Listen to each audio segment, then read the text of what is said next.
¿Cómo empezó la vida?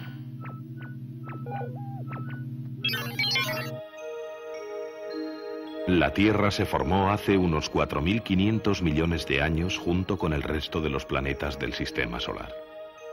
Probablemente era una masa incandescente que se fue enfriando poco a poco. La joven Tierra tenía una gran cantidad de energía que se manifestaba de diversas formas. La actividad volcánica debía ser entonces mucho más abundante de lo que es ahora. Enormes masas de roca incandescente ocuparían grandes territorios. El calor interno haría que la temperatura de la superficie fuese bastante más alta que en la actualidad. A esto hay que añadir la luz ultravioleta y el calor del sol, descargas eléctricas de rayos y la radioactividad, que se sumaban al calor procedente de los volcanes.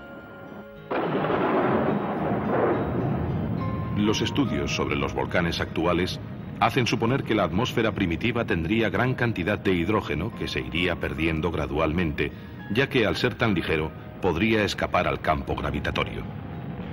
Además habría metano, amoníaco y agua.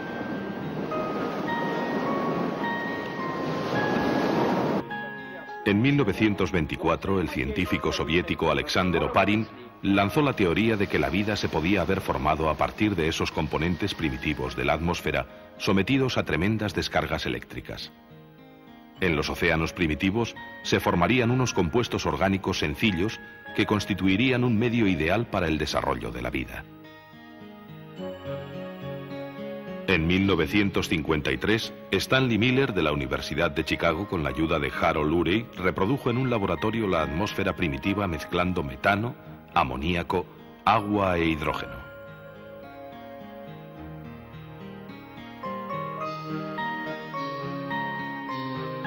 Sometió esta mezcla a una descarga eléctrica durante una semana y posteriormente comprobó que se habían formado numerosas moléculas características de los seres vivos.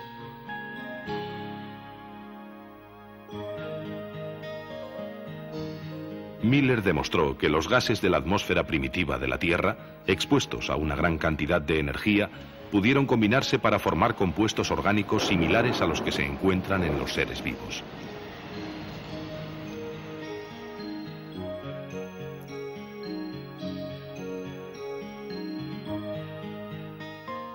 Siguiendo la teoría de Oparin, los nuevos compuestos orgánicos se pudieron mezclar para formar cadenas químicas.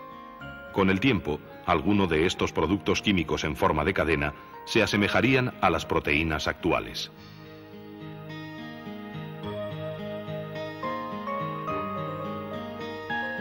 Otras moléculas antiguas fueron, sin duda, versiones elementales de los ácidos nucleicos.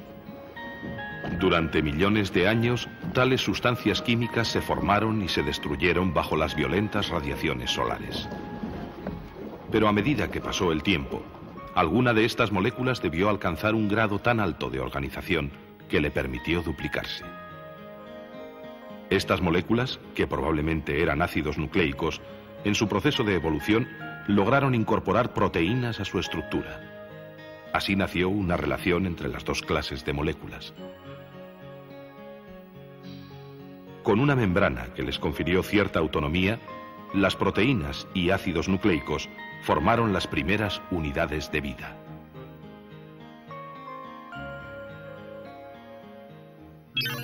Los primeros organismos. Los primeros organismos vivos se alimentaban de las sustancias que había en los caldos de los océanos primitivos. Este tipo de alimentación, mantenido durante varios millones de años, debió acabar con las reservas de materia orgánica.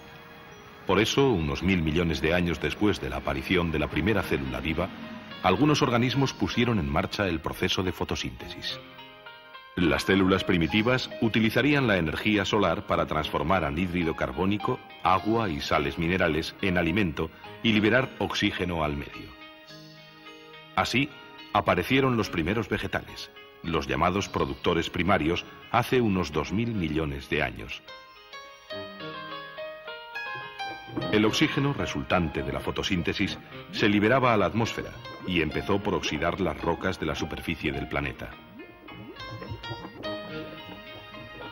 Después se fue acumulando en la atmósfera hasta que se acabó formando la capa de ozono, que absorbe la mayor parte de las radiaciones ultravioletas del Sol. Gracias a esta protección, la vida evolucionó hacia formas más complicadas, capaces de utilizar el agua y los minerales del suelo.